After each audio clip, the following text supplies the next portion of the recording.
और कीव पर रूस के हमले के बाद यूक्रेन ने मॉस्को पर पलटवार कर दिया। जेलेंस्की ने यह दावा किया कि उनकी सेना ने 500 से ज्यादा ड्रोन हमले किए। इस हमले में मॉस्को तेल रिफाइनरी को नुकसान हुआ है, जबकि 4 लोगों की मौत की खबर है। यूक्रेन का ये हमला कीव पर हुए हमले के बाद हुआ। रूस के हमले में कीव में 24 लोगों की मौत हो गई थी।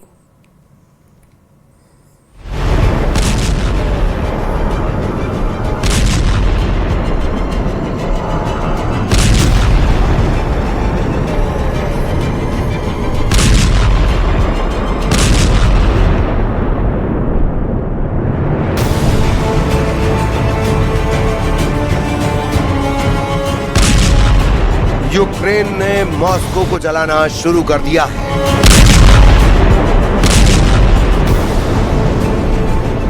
रूस का दिल, पुतिन की सत्ता का सबसे मजबूत किला, लेकिन अब वही मॉस्को ड्रोन धमाकों से कांप उठा है।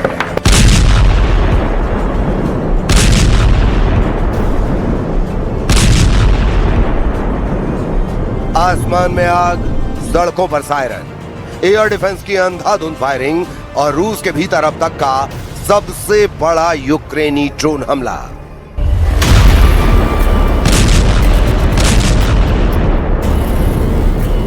यूक्रेन ने 500 से ज्यादा ड्रोनों से मॉस्को और उसके आसपास हमला किया।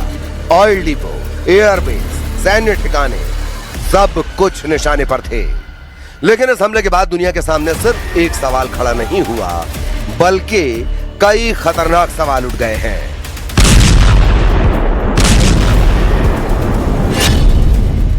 क्या पुतिन ने अब सीधे ज़ेलेंस्की को खत्म करने की तैयारी कर ली है? क्या कीव के पावर सेंटर अब क्रेमलिन के नए टारगेट पर हैं? क्या पुतिन ने जिस परमाणु हथियार का परीक्षण किया वो सीधे कीव पर गिरा देंगे? जंग के 4 साल बाद भी पुतिन की सेना यूक्रेन को हरा नहीं सकी है।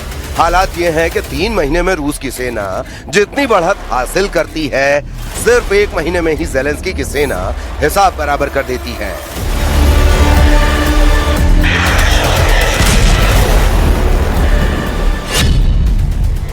यूक्रेन ने जिस MNPZ रिफाइनरी पर ड्रोन हमला किया वो मॉस्को की मेन ऑयल रिफाइनरी है। ये रूस की राजधानी के बेहद करीब है और ईंधन सप्लाई का सबसे महत्वपूर्ण जरिया। इस रिफाइनरी से सिविल और मिलिट्री दोनों जरूरतें पूरी होती हैं।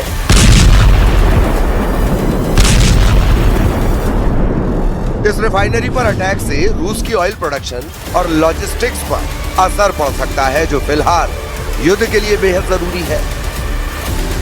Тож є хороша робота нашої розвідки. По-перше, чітко розуміємо, що обговорюється між Росією та керівництвом Білорусі. Пішла зараз більша активність росіян, я маю на увазі в розмові з Олександром Лукашенком, хочуть значно більше втягнути Білорусь у війну, та саме з території Білорусі जंग के 5वें साल रूस यूक्रेन युद्ध का वॉरफेयर पूरी तरह से बदल गया है। अब यूक्रेन मिसाइलों का जवाब ड्रोन से दे रहा है। रिपोर्ट में दावा किया गया कि मार्च महीने में रूस ने यूक्रेन पर 6000 से ज्यादा ड्रोन दागे। इसके जवाब में यूक्रेन ने मॉस्को पर 7000 से ज्यादा ड्रोन हमला किया। मतलब ड्रोन हमलों में यूक्रेन ने रूस को पीछे छोड़ दिया।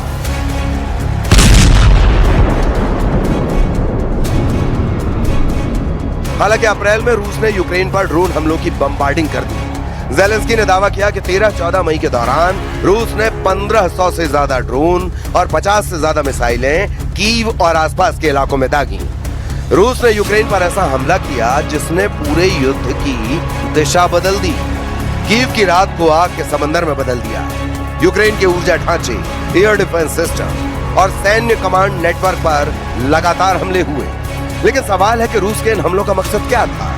सिर्फ शहरों को तबाह करना या फिर यूक्रेन की कमान तोड़ना? ज़ेलेंस्की ने दावा किया है कि रूस उनकी हत्या की साजिश रच रहा है। Чернігівсько-київський напрямок ми будемо посилювати. Партнери теж знають, що відбувається і до чого схиляють Білорусь. Є у нас і російські документи, в яких пропонуються цілі для ударів по Києву.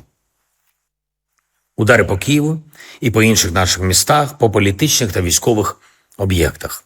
де може यूक्रेनी खुफिया एजेंसियों का दावा है कि रूस अब फैसला लेने वाले ठिकानों को निशाना बना रहा है। यानी रूस अब उन ठिकानों पर हमले कर रहा है जहां से युद्ध को कंट्रोल किया जाता है। राष्ट्रपति कार्यालय, कमांड बंकर, सुरक्षा नेटवर्क और सत्ता का पूरा ढांचा। तो पुतिन ज़ेलेंस्की को दुनिया से काट देना चाहते हैं। युद्ध की शुरुआत से ही ज़ेलेंस्की कई बार अपनी हत्या की साजिश का दावा कर चुके हैं। कभी वैगनर नेटवर्क, कभी रूसी एजेंटों, तो कभी अंदरूनी साजिश के दावे। लेकिन अब तस्वीर और खतरनाक हो चुकी है, क्योंकि अब युद्ध सिर्फ जमीन पर नहीं, आसमान में लड़ा जा रहा है। अब इंसान नहीं, मशीनें मौत चुन रही हैं। और सबसे बड़ा डर यही कि क्या किसी दिन एक ड्रोन सीधे कीव के राष्ट्रपति परिसर तक पहुंच जाएगा। де може бути керівництво армії, уряд і тут по Банковій. Давно вони виношують цей план. Зараз після Ірану знову активізувались, шукають, де ми знаходимось, де ми буваємо, і так само по інших людей з українського керівництва, з розвідки, наших спеціальних служб. Дехто там в Москві так і не зрозумів, що українці ніколи не здадуть свою незалежність і в будь-якому випадку на Банковій.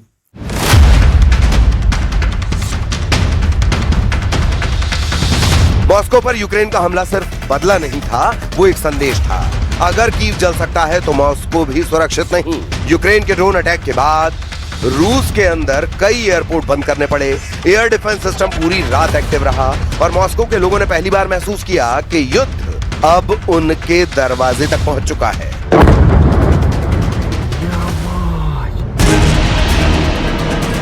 लेकिन क्या कभी किसी ने सोचा था कि एक छोटा सा देश रूस की राजधानी को इस हद तक हिला देगा? क्या कभी किसी ने कल्पना की थी कि यूक्रेन 4 साल तक मॉस्को के हर हमले का दोगुनी ताकत से जवाब देगा? तो क्या ज़ेलेंस्की ने रूस के खिलाफ अगले और 4 साल युद्ध करने की तैयारी कर ली है?